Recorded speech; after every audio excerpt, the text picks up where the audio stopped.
Vous pourriez penser que les farfadets sont les espiègles habitants des bois, qu'ils sont verts et dotés d'une barbichette. Eh bien, vous vous trompez. Malcolm ne correspond en rien à cette description. Il est un farfadet des océans. Il habite dans les profondeurs marines de Britannia, aux abords de la cité de Concarnoa. Tous les marins le connaissent, et, je vous assure, personne ne l'apprécie, car c'est un farfadet qui aime jouer des tours. Que des pirates viennent attaquer leur cargaison, nos marins n'en sont pas effrayés. Les blizzards, les brouillards ou les vagues scélérates, encore moins. Après tout, c'est le lot du métier, disent-ils en riant. Mais si un sacré farfadet s'amuse à changer les appâts, créer des illusions, ou invoquer des créatures marines farfelues pour les empêcher temporairement de pêcher, là, vous les verrez entrer dans une colère épouvantable. Les marins sont des personnes sérieuses. Ils n'ont pas de temps à perdre, non d'un raz de mort. Malcolm a tout le temps à sa disposition. L'éternité semble être à ses côtés. Ainsi, imaginez à quel point il se délecte à jouer des tours aux marins. Coincé au fond des océans, l'ennui doit être son compagnon constant, l'incitant à chercher des distractions, n'est-ce pas? Ce jour-là, dans le port animé de Concarnoa, Martial fait ses premiers pas en mer. Sa joie est si grande qu'elle résonne jusqu'aux confins de la cité. Les yeux pétillants, il chante en hissant la voile avec entrain. Le cœur léger, il s'aventure en pleine mer, loin de se douter qu'un farfadet espiègle se cache sous sa coque. Et les tours commencent. Dès que Martial largue les amarres, Malcolm les coupe et fait dériver le bateau. Quand Martial lance sa ligne à l'eau, Malcolm transforme le ver de terre en hippocampe géant. Martial frissonne en voyant des ombres de requins, mais tout cela n'est qu'une illusion ourdie par notre farfadet. Même les filets de Martial ne sont pas épargnés par ces facéties. Malcolm les entrelace si bien qu'une crevette aurait du mal à s'y retrouver. La malchance persistant, Martial, furieux, opte pour un retour au port.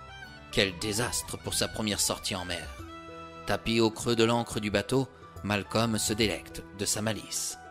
Le père de Martial l'attend sur le quai. « As-tu eu une bonne pêche, mon garçon ? Oh, ne me parlez pas de ça, père.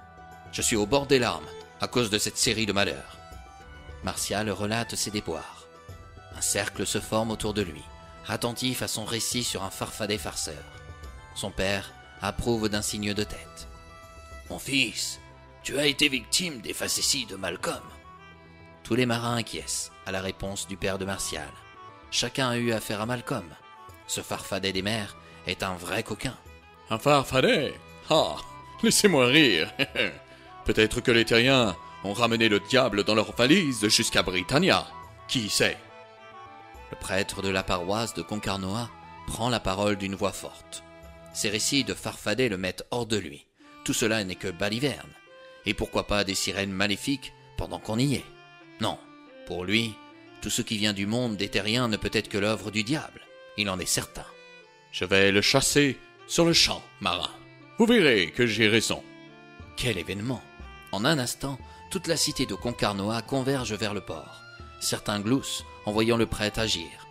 Exorciser un farfadet? Oh, ce prêtre est un simple d'esprit. D'autres sont attristés. Malcolm n'est qu'un petit farceur des mers. Le comparer au diable des terriens est exagéré. La cérémonie débute. Le prêtre tient un triskel dans sa main droite et le livre de la religion britannienne dans sa main gauche. Debout sur le pont du bateau de Martial, il entame la lecture des saintes écritures d'une voix tonitruante. Malcolm entend tout. « Par tous les Britanors, se dit-il. On veut me diaboliser, m'exorciser, me bannir de Concarnoa. Pour quelque farce? Mais c'est absurde! Ah, tu vas voir, mon gaillard. Tu veux que je m'en aille? Eh bien, je partirai. Et au nom de toutes les berniques qui se collent à vos coques marines, je te jouerai un dernier tour à ma manière. » En disant quelques formules magiques, Malcolm se métamorphose en corde. Il se glisse dans le bateau, puis s'enroule doucement autour des pieds du prêtre, qui devient rouge de colère. « Disparais donc dans les abîmes infernaux des mondes de l'enfer, Satan, et laisse ces pauvres marins exercer leur métier en paix. » Prononçant ces paroles, le prêtre se tourne vers ses paroissiens pour leur démontrer la grandeur et la puissance de son exorcisme. C'est à ce moment précis que Malcolm saute par-dessus bord et se laisse apercevoir quelques secondes sous les yeux de tous les Cocarnoïens. Il entraîne avec lui dans l'eau le prêtre, son triskel et son livre. Assister à cette scène où le prêtre, qui s'égosille au milieu du port, finit à l'eau est un rare spectacle. Tout le monde éclate de rire. Malcolm, un diable? Oh, certainement pas. Mais un farceur incorrigible? Assurément. Les marins applaudissent. « Ce lutin mérite de rester parmi nous, père, » déclare Martial. « Tu as raison, mon fils. » Mais il est déjà trop tard. Malcolm nage déjà vers le large. Il préfère se rendre dans un port où les marins sont plus enjoués, où les prêtres viennent de Britannia et non de la terre, où les gens prendront le temps de rire de ces innocentes espiègleries de lutins des mers.